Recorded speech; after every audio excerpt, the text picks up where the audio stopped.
મંથરાને રામ ખરાબ લાગ્યા અને ગાંધારીને શ્રી કૃષ્ણ ખરાબ લાગ્યા. જો ભગવાન પણ કોઈની નજરમાં ખરાબ બની શકે તો આપણે તો માણસ છીએ. જરા મને એક વાત કહો, જો તમે કોઈની મદદ કરો અને એ જ વ્યક્તિ પછી તમારી પીઠ પાછળ તમારી બુરાઈ કરે તો તમને કેવું લાગશે? દુઃખ થાય ને?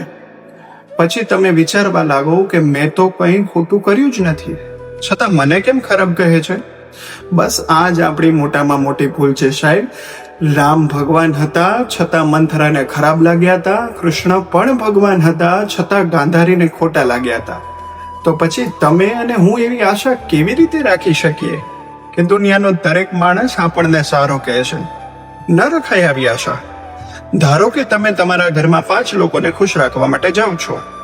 4 લોકો તો ખુશ થઈ જશે, પણ એક વ્યક્તિ તો એવી મળશે જ કે જેને તમારી દરેક વાતમાં ખામી દેખાશે.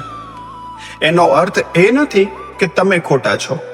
એનો અર્થ માત્ર એટલો છે કે દરેકની નજર, દરેકની સમજ અને દરેકની અપેક્ષા અલગ અલગ હોય છે.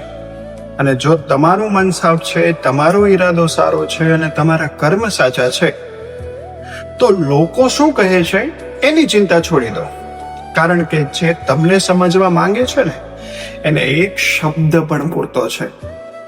અને જે તમને સમજવા નથી માંગતા એમને આખી જિંદગી તમે સમજાવવાનો પ્રયત્ન કરશો ને તો એ બદલાવાના નથી. એટલે લોકોની નજરમાં નહીં, ભગવાનની નજરમાં સારા બનવાનો પ્રયત્ન કરો. એટલે આજ પછી એક વાત ક્યારેય ન ભૂલતા કે તમારી કિંમત લોકોના અભિપ્રાયથી નક્કી થતી નથી, તમારા કર્મથી નક્કી થાય છે. લોકો આજે તમને ખરાબ કહેશે, કાલે એ જ લોકો તમને સારા પણ કહેશે. કારણ કે લોકોના અભિપ્રાય પરિસ્થિતિ સાથે બદલાતા રહે છે. પણ ભગવાનની નજરમાં તમારો ઈરાદો, તમારા કર્મ એ ક્યારેય ખોટા નથી પડતા. એટલે દુનિયાને ખુશ કરવા કરતા પોતાના અંતરાત્માને ખુશ રાખજો. આવા જ YouTube વિડીયો જોવા માટે મારી ચેનલને સબસ્ક્રાઇબ કરો, લાઈક કરો, શેર કરો. Thank you.